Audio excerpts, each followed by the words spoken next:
अस्सलाम वालेकुम dear students, welcome to our channel world of education. और आज हम वर्ल्ड ऑफ एजुकेशन की इस वीडियो के अंदर पाक स्टडी 301 की असाइनमेंट नंबर 1 क्लियर करेंगे।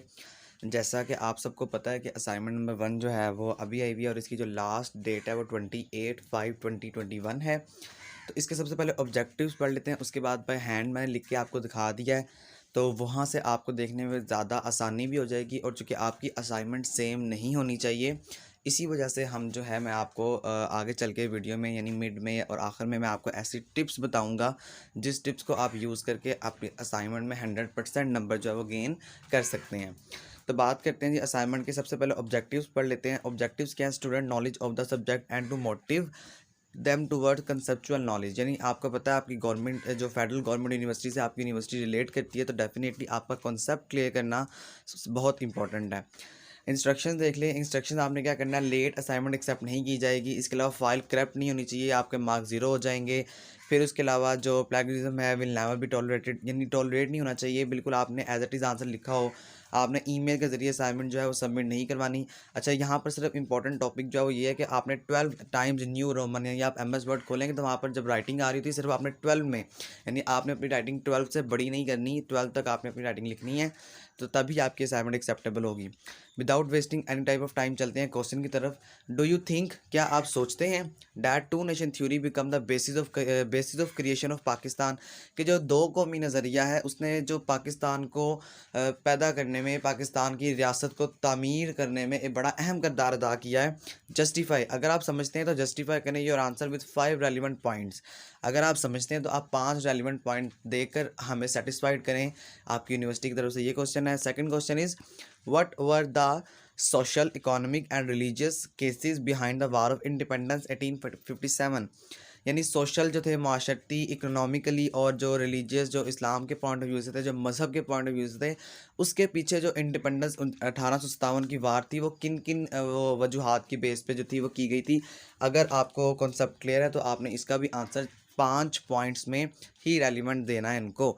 तो आई होप आपको क्वेश्चन की समझ आ चुकी होगी। अब चलते हैं फिजिकली काम की तरफ, क्योंकि मैं अगर एक कंप्यूटर में लिखता तो मैं आपको वो टिप्स नहीं दे सकता था जिस टिप्स के वजह से आप अपनी असाइनमेंट में 100% नंबर गेन कर सकते हैं। मैंने बाय हैंड लिखा हुआ है।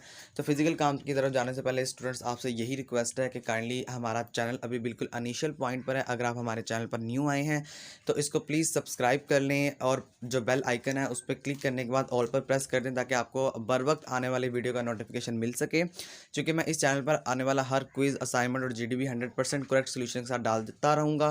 इसी के साथ साथ मैं लेक्चर्स भी अपलोड कर रहा हूँ अकॉर्डिंग टू न्यू सिलेबस, जो सेमेस्टर 1 के स्टूडेंट्स हैं उनके लिए। और इसके अलावा इस वीडियो को अच्छा लगने पर लाइक करें, कमेंट करें और दोस्तों के साथ शेयर लाजमी कर दें, ताकि आपके दोस्तों का भी फ़ायदा हो सके। तो डियर स्टूडेंट्स, चलते हैं अपने फिजिकली वर्क की तरफ। ओके, तो डियर स्टूडेंट्स, चलते हैं अपनी जो फिजिकली काम है उसकी तरफ। क्वेश्चन मैंने आपको पढ़कर सुना दिया, यहाँ पर देखें वही क्वेश्चन लिखा हुआ है। अपने फर्स्ट पॉइंट की तरफ चलते हैं। यहाँ में लिखा हुआ है येस आई थिंक, हाँ मेरा ख्याल है। Because the two nation theory, जो टू नेशन थ्योरी है, इज़ आइडियोलॉजी ऑफ पाकिस्तान, ये आइडियोलॉजी है पाकिस्तान की, रिलीजियस नेशनलिज्म है which significant inflated from British empire. देखिए, टू नेशन थ्योरी देने का मकसद ये था कि हम ब्रिटिश गवर्नमेंट को ये बता सकें, दिखा सकें, जो आप लोग कहते हैं कि जो हिंदूज़ और मुसलमान हैं वो एक कौम है, ये गलत है। क्योंकि हिंदू अपने अकायद रखते हैं, अपनी इबादत रखते हैं, जबकि मुसलमान जो है वो अपने मज़हब, अपने खाने पीने का तरीका, यानी उनका हर चीज़ जो हिंदू से है वो जुदागाना है। जिसकी वजह से ये कहना बिल्कुल बेवकूफ़ाना या अक्लमंदाना बात नहीं है कि जनाब हिंदूज़ और मुसलमान एक कौम है। तो इस थ्योरी के ज़रिए ब्रिटिश एम्पायर को और ब्रिटिश गवर्नमेंट को ये बताया गया था और पूरी दुनिया के सामने ये पेश किया गया था कि actually Muslims and Hindus are two separate nations. उसके बाद सेकंड पॉइंट देखें, अकॉर्डिंग टू दिस थ्योरी, इस थ्योरी के तहत Muslims and Hindus are two separate nation with their own custom, religion and tradition. देखें वही बात है कि जो इस थ्योरी के तहत क्या था, मुसलमान और हिंदू जो है वो सेपरेट नेशन है विद देयर ओन कस्टम, अपने रवाज के मुताबिक, रिलीजियस मज़हब के मुताबिक, एंड ट्रेडिशन और रवायात के मुताबिक।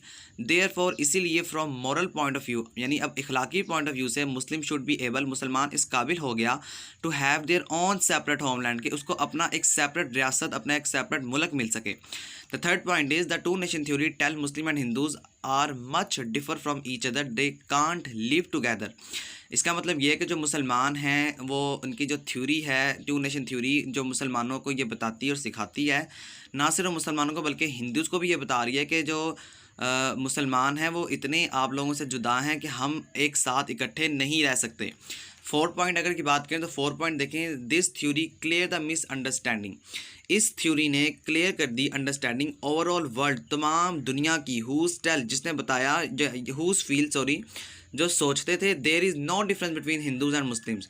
यानी कि उस टाइम पर पूरी मुस्लिम कौम थी उसके लिए ये सोचा जाता था ब्रिटिश गवर्नमेंट की तरफ से कि ये वो फील करते थे, यहाँ पर देखें कि no difference between Hindus and Muslim, कोई डिफरेंस ही नहीं है हिंदूज़ और मुस्लिम के अंदर, जो कि बिल्कुल एक गलत और बेवकूफ़ाना बात थी। उसके बाद दूसरा जब 5वां पॉइंट है ऑपोजिशन टू दिस थ्योरी, यानी अब इसके जो ऑपोजिट थ्योरी थी, has come from 2 sources. The first is concept of single Indian nation and second source of opposition is concept that while Indians are not one nation. देखें उस time पर Indians को ये बताना और दिखाना बहुत ज़रूरी था कि जो इंडियन है वहाँ पर एक कौम नहीं रहती, बल्कि वहाँ पर 2 कौमें रहती हैं, एक जो बड़ी कौमें हैं, यानी वहाँ पर उस टाइम और कौमें भी आबाद थी, लेकिन वहाँ पर जो 2 बड़ी कौमें आबाद थी जिसमें से एक हिंदू थी और दूसरी मुसलमान थी। तो अब ये 2 बड़ी कौमें आपस में एक साथ नहीं रह सकती। हाँ, जो छोटे छोटे जो अकलियतों में है, जो माइनॉरिटीज़ में है, वो एक साथ रह सकती हैं। तो ये वो आपका क्वेश्चन नंबर 1 है। मैं इसको थोड़ा सा आपको अप करके दिखाता हूँ ताकि आप पूरा जो कॉन्सेप्ट है, पूरा टॉपिक जो है वो एक दफ़ा देख लें। हाँ जी, तो डियर स्टूडेंट अब टिप ये है इसको याद रखने की। देखें वर्चुअल यूनिवर्सिटी के पास एक ऐसा सॉफ्टवेयर होता है जिस सॉफ्टवेयर के थ्रू वो पता लगा लेते हैं कि आपने असाइनमेंट को कॉपी तो नहीं किया हुआ। तो आपके लिए बहुत इंपॉर्टेंट बात यह है कि जिस तरह मैंने यहाँ पर पॉइंट 1 लिखा है, पॉइंट 2, पॉइंट 3, पॉइंट 4, पॉइंट 5, आप या तो इस पॉइंट को देखें, मैंने बहुत ज़्यादा कोशिश किया कि मैं आपके लेवल की इंग्लिश लिख सकूं, यानी बहुत ज़्यादा आसान वर्डिंग में मैंने इंग्लिश को लिखा है। आप इस पॉइंट को क्या करें, आप जो पॉइंट्स आगे पीछे हैं, यानी जो पहला पॉइंट है, दूसरा, तीसरा, पहले को एज इट इज़ रहने दें, दूसरे तीसरे की जगह आप तीसरे की जगह दूसरा लिख लें, दूसरी जगह तीसरा लिख लें, 5वें की जगह चौथा और चौथे की जगह 5वां लिख लें।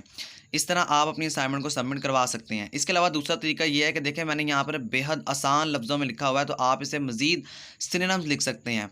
जिस तरह से यहाँ पर जो है, अगर मैं आपको एक एग्जांपल देता चलूँ तो मैंने यहाँ पे लिखा हुआ है, जिस तरह मैं आपको क्या एग्जांपल दूँ यहाँ पर, देखें जिस तरह मैंने यहाँ लिखा हुआ है the 2 nation theory tells Muslim, तो आप यहाँ ये भी लिख सकते हैं कि the 2 nations theory that tell the Muslim या that tell the people of Indian Hindus, people of Indians and Muslim Hindus.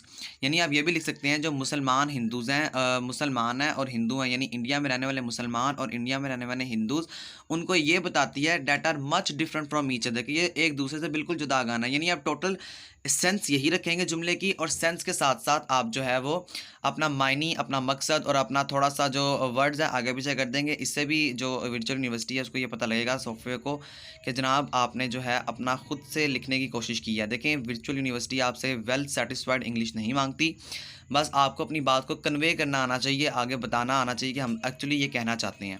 ठीक है जी, ये आपको मैंने पहला क्वेश्चन दिखा दिया है। इसके बाद दूसरे क्वेश्चन की तरफ चलते हैं। यहाँ पर आप वीडियो को स्टॉप करके पूरा क्वेश्चन जो है वो देख सकते हैं। चलते हैं चलते हैं क्वेश्चन नंबर 2 की तरफ। ओके जी, क्वेश्चन नंबर 2 क्या है आपका, वो कह रहा है what were social, economic and religious causes behind the war of independence. यानी अब वार हुई थी एक इंडिपेंडेंस की, एक जो जंग आज़ादी की वार हुई थी, तो उसको क्या क्या था। सबसे पहले तो देखें वार के अंदर religious is something very important. अब रिलीजियस क्या था, a war between 2 state led by people of different religion. हमेशा जब भी 2 स्टेट्स के अंदर, 2 मुल्कों के अंदर वार होती है, उसका बेसिक जो मकसद होता है वो रिलीजियस होता है, मजहब होता है। Can be thought of as having rational explanation. देखिए हर मज़हब के रहने वालों के पास अपनी एक्सप्लेनेशन होती है। एट दैट पॉइंट, इस पॉइंट पर, एट दैट टाइम, उस टाइम पर, यानी जब कब की बात कर रहा है, 1857 की बात कर रहा है। 1857 के अंदर there are many nations in India, बहुत ज़्यादा नेशंस थी इंडिया के अंदर, यानी एक कौम आबाद नहीं थी। मैंने आपको पहले भी बताया, हम प्रीवियस क्वेश्चन के अंदर भी ये देख कर आए हैं। उस टाइम पर 2 बड़ी कौमें इंडिया के अंदर आबाद थी, एक हिंदू और एक मुसलमान, जबकि जो छोटी माइनॉरिटीज़ जो थी, नेशंस थी, वो भी वहाँ पर आबाद थी, और इसके अलावा ब्रिटिश गवर्नमेंट ने वहाँ पर कब्ज़ा किया हुआ था। तो अब वो कह रहा है कि उस टाइम पर बहुत ज़्यादा कौमें आबाद थी, जिसकी वजह से and all nation have an on religion, और तमाम तर जो अपने रिलीजन थे, तमाम तर के पास अपने मजहबी अकायद थे, मजहबी आबादात थी, मजहबी जो नज़रियात होते हैं, तमाम तर लोगों के पास अपने अपने थे, जिसकी वजह से अब लोगों ने वार ऑफ इंडिपेंडेंस का फ़ैसला किया, यानी 1857 की वार का फ़ैसला किया, जो कि ब्रिटिश गवर्नमेंट के ख़िलाफ़ की गई थी। ऑल टाइप ऑफ, दूसरा पॉइंट है जी all the types of thought are different from each other. देखिए अब रिलीजियस के अंदर तमाम तर लोगों की जो सोच थी वो डिफरेंट थी एक दूसरे से। दूसरा पॉइंट आते हैं इकोनॉमी की तरफ। If any state has weak economy, अगर कोई भी जो मुल्क है, जिस तरह अब बात करें जो आजकल प्रेजेंट जिस तरह फ़लस्तीन है, फ़लस्तीन की वीक इकोनॉमी है, तो इसराइल क्या कर रहा है, इसराइल फ़लस्तीन पर कब्ज़ा करना चाहता है। इसी तरह से अब इकोनॉमी की बात करें, if any state has weak economy, अगर कोई भी स्टेट जो वीक इकोनॉमी रखेगी, द अदर स्टेट थॉट, जो दूसरी स्टेट्स हैं वो ये सोचेंगी that weak state size of using on self, जो वीक इकोनॉमी है, जो कि जिनके पास कमज़ोर है, जो फोर्सेस नहीं रखती, जिनके पास जो फ़ौज है वो नहीं है, अब उसे क्या किया जाए, अब उसे लड़ाई की बेस पर सिसाइज कर लिया जाए। सिसाइज कहा जाता है कब्ज़ा कर लिया जाए, ले लिया जाए, टू यूजिंग ऑन सेल्फ, अपने इस्तेमाल के लिए, यानी अब उस पर कब्ज़ा कर लिया जाए और अपनी गवर्नमेंट को वहाँ पर बिठा दिया जाए। तो ये बेसिक इकोनॉमी अगर कमज़ोर होगी तो आपका जो जंग होगी उसके लगने के चांसेस ज़्यादा होंगे। थर्ड पॉइंट पर आते हैं, जो कि फिफ्थ पॉइंट पर कंसिस्ट करता है सोशल रिलीजियस। अब इसका मकसद क्या था, ones of the major reason for revolt was social religious policies of British which included racial superiority. देखिए रेक्यूल्स कहते हैं नस्ली और सुपीरियरिटी कहते हैं जी बर्दाश्त को, यानी अब नस्ली जो आला नस्ल के जो लोग होते हैं, अब वहाँ पर बहुत ज़्यादा ब्रिटिश गवर्नमेंट ने इस तरह के रूल्स लागू कर दिए थे, इस तरह के कानून ले आए थे कि सबको वहाँ पर जो है वो मुश्तरी वे शादर कंसिडर किया जाता था। आप जूनियर क्लासेस में पढ़ चुके हैं तारीख जोग्राफिया की किताब में कि वे शोदर जो हैं वो एक छोटी हैं, जो शोदर है वो एक छोटी ज़ात है। तो वहाँ पर सबको यही कंसिडर किया जाता था ब्रिटिश गवर्नमेंट की तरफ से कि ये बिल्कुल जो है वो जूनियर लोग हैं, बिल्कुल शोदर टाइप ये लोग हैं, इनसे बिल्कुल काम करवाया जाए, इसके अलावा किसी चीज़ के हकदार नहीं हैं। तो वहाँ पर जो सोशल रिलीजियस है, इसके अलावा डिस्क्रिमिनेशन, इम्तियाज़ है, मिस्ट्री एक्टिविटीज़, जानबूझकर एफर्ट टू सबवर्ट, ये SUBVERT या religious belief of people in India. यानी कि अब लोगों ने क्या किया था, अब इन लोगों ने रिलीजियस को लेकर, रिलीजियस को बहाना बनाकर जो है वो जंग को छेड़ दिया था और जो इसको नाम दिया गया था इंडिपेंडेंस का। अच्छा, इसकी मैं अगर आपको थोड़ी सी आगे हिस्ट्री बताऊं तो आप ये भी लिख सकते हैं, इसके अंदर नीचे आप ऐड कर सकते हैं कि अब जब इंडिपेंडेंस हुई थी, तो आप लेक्चर नंबर 4 के अंदर पढ़ के आ चुके हैं, लेक्चर नंबर 5 के अंदर अपनी पाक स्टडी की किताब के अंदर, कि अब जब 1857 की जंग हुई थी तो इसके अंदर तमाम तर जो ब्रिटिश गवर्नमेंट है, लोग हैं ब्रिटिश गवर्नमेंट के ओवरऑल लोगों ने ये कहा था कि इसके जो हकदार हैं, यानी जो छेड़ने के लोग हैं वो सिर्फ मुसलमान हैं, जबकि हिंदू जो थे वो भी इसके अंदर बराबर के शरीक थे, लेकिन जो अब चूँकि वो यहूदी थे और यहूदी और हिंदू का जो उस टाइम पर अकायद और इबादत थी वो एक जैसी होती थी, तो इन्होंने क्या किया, इन्होंने मुसलमानों को इसका जो है वो ज़िम्मेदार ठहरा दिया, जिसकी वजह से मुसलमानों पर तालीम के दरवाजे बंद कर दिए गए थे। तो ये तमाम तर चीज़ें आप लिख सकते हैं, सिर्फ आपकी नॉलेज बेस के लिए बता रहा हूँ। अब इसको भी आप इस तरह ही कर सकते हैं। देखिए मैंने यहाँ पर उसने आपको सोशल, इकोनॉमिक और रिलीजियस मांगा हुआ है। सबसे पहले आप पहला पॉइंट लिख सकते हैं ये वाला सोशल रिलीजियस के बारे में, फिर आप इकोनॉमी लिख सकते हैं, फिर आप रिलीजन के बारे में लिख सकते हैं। ठीक है, यहाँ तक मैंने आपको बता दिया, दिखा दिया। बहुत इजी वर्डिंग है, जो मुश्किल वर्ड है इसके ऊपर मैंने नस्ली, ये जिस तरह ये डिस्क्रिमिनेशन, इम्तियाज़ है, मैंने इसके ऊपर मायने भी लिख दिए आपकी आसानी के लिए, ताकि आपको पता चल सके, आपको कंसेप्ट आपका क्लियर किया जा सके। देखिए आपका कंसेप्ट अगर क्लियर है तो आप सेल्फ राइटिंग कर सकते हैं। मैं आपको फिर कह रहा हूँ, जो मैंने यहाँ पर लिखी है आप एज इट इज़ आपने इसको अपने MS वर्ड के अंदर नोट डाउन नहीं करना। अगर आप MS वर्ड के अंदर as it is 2 students note down कर देंगे तो आपका जो असाइनमेंट में 0 नंबर होते हैं उसके आने के चांसेस बहुत ज़्यादा बढ़ जाते हैं। इसीलिए आपको यहाँ पर बता रहा हूँ कि आपने सिर्फ़ और सिर्फ इसको चेंज करना है वर्डिंग को। आपने जो सिनोनिम्स हैं वो लिखने हैं, एनोनिम्स अगर आपको आते हैं वो लिखने हैं आप, जो उल्ट अल्फाज होते हैं, जो सिनोनिम्स होते हैं, इसके अलावा आपने कुछ नहीं करना। हाँ, मायनी और बेसिक जो आइडिया है मैंने आपको दे दिया है, वो आप कर सकते हैं। ठीक है डियर स्टूडेंट्स, आई होप आपको समझ आ चुकी होगी। इसी के साथ अगर आप हमारे चैनल पर न्यू हैं तो काइंडली चैनल को सब्सक्राइब कर लें और प्रेस कर दें बेल आइकन को और ऑल पर क्लिक कर दें, ताकि आपको आने वाले वीडियो का नोटिफिकेशन मिल सके। और इसको अपने दोस्तों के साथ शेयर लाजमी कर दें, ताकि हमें भी इस वीडियो का फ़ायदा हो सके। किसी भी सोशल जो अगर आपके पास ऐप है, फेसबुक, ट्विटर, इंस्टाग्राम, उस पर भी लाजमी शेयर कर दें, ताकि आपके दोस्तों को भी, यूनिवर्सिटी ग्रुप्स में भी शेयर कर दें, ताकि आपके दोस्तों को भी इसका फ़ायदा हो सके। ओके डियर स्टूडेंट्स, आपको समझ आ चुकी होगी। अगर आपको कुछ समझ नहीं आया तो आप हमसे कमेंट सेक्शन में पूछ सकते हैं। हम इंशाल्लाह आपका कमेंट का रिप्लाई करके आपको एज सून एज पॉसिबल आपका कॉन्सेप्ट क्लियर कर देंगे। ओके स्टूडेंट्स, अल्लाह हाफ़िज़।